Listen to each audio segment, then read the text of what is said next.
Being 50 and trying to stay in shape or even get in shape can be harder for you because the fitness industry is geared towards the younger generations. If you're smart, you know that what works for them won't necessarily work for you. But that doesn't mean you need to act like a porcelain doll and give up.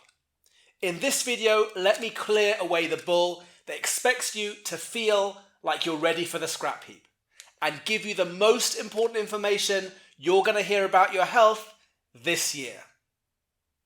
Guys, if you don't know who I am, I'm Sal from Red Pill Fitness, where I offer you the fitness red pill the media and industry don't want you to take. At 50, it's now or never. There aren't that many obese people in their 60s, so now is the time to make a change.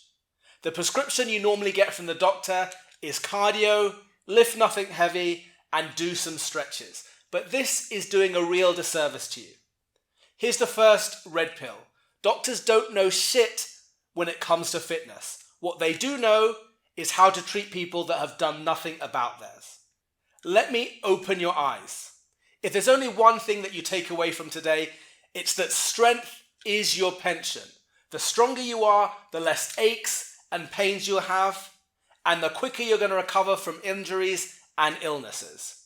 Strong things don't break. Think about it this way. If you have a 140 kilo deadlift and you get injured, let's say you go into hospital for an operation, you can then pull like from your pension, from your strength pension, and maybe you leave the hospital with a 60 kilo deadlift. But you've left hospital without a stick and without needing painkillers. Whereas the other person who may have gone in there with no deadlift at all, he's now on crutches forever. So it's so important that you build your strength. Now let's say you're thinking, okay, 140 kilos is a dangerous number. I don't want to lift that much, or it's scary for me.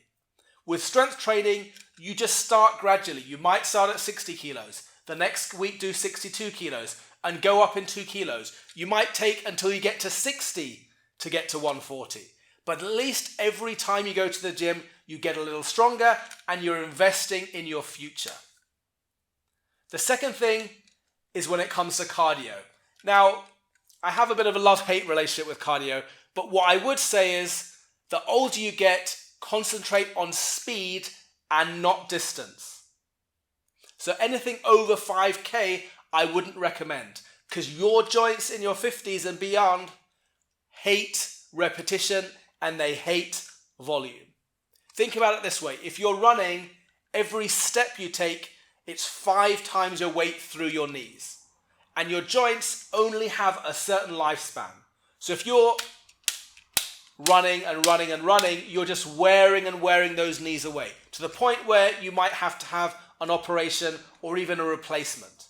Now, if you're overweight in your 50s and you're thinking, okay, I need to do cardio, this is where you're going to have a problem. Because endurance work wastes you away. Think about it. If you look at the body of someone like Chris Froome, when he's in his 30s or maybe even his 20s, he looks like an 80-year-old man. He's been wasted away. And this is not what you want in your 50s. You want to make sure you hold on to as much tissue as you can. The last thing I'd say is stay supple. And that's not really the same as stay flexible, because flexible is really genetic. And if you're in your 50s and you're tight, it's a little bit too late, I'm sorry to say. You cannot have taken 50 years or 30 years of being tight up and then suddenly undo that in your later years. What you need to be thinking about is you want to get as supple as your lifestyle requires. You do not need to have the flexibility of a ballerina unless you're planning to do that when you retire. So you need to look at the main things that you do, the main movements that you do, putting on shoes, going on the floor to pick things up. You need to be able to do those things. If you can't, work on it, but don't think that you need to overdo it. Remember, in your 50s, you have one foot in the grave and another on a banana peel. It's not too late, but you're never going to be Mr. Universe. What you need to be thinking about is what can you do so that you can have an active retirement. Guys, if you took the red pill and you enjoyed this, give me a thumbs up and subscribe. If you hate it and you keep the blue pill, comment below as well.